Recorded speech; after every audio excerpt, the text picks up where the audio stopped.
Magandang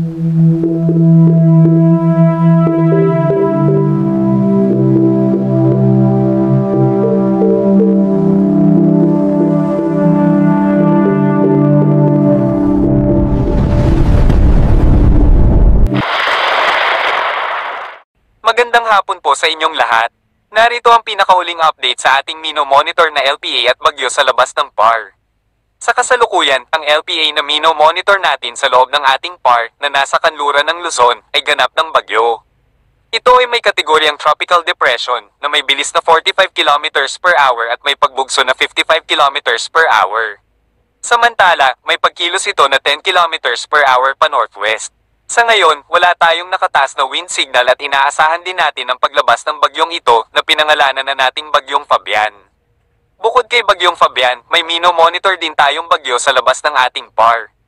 Ito ay may kategoryang tropical storm na may lakas na 75 km per hour at may pagbugso na umaabot sa 90 km per hour.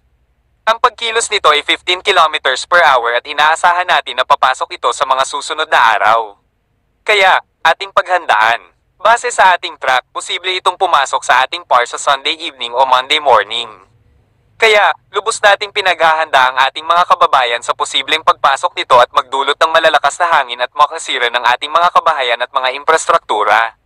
Asahan pa rin natin ang mga kalat-kalat na pag-ulan sa halos buong bansa dahil sa may inaasahan tayong bagyo na papasok. Kaya naman, mainam na mag-ingat po ang mga kababayan. Sa kasalukuyan din, wala pa rin tayong nakataas na gale warning sa kahit anong baybayin ng ating bansa.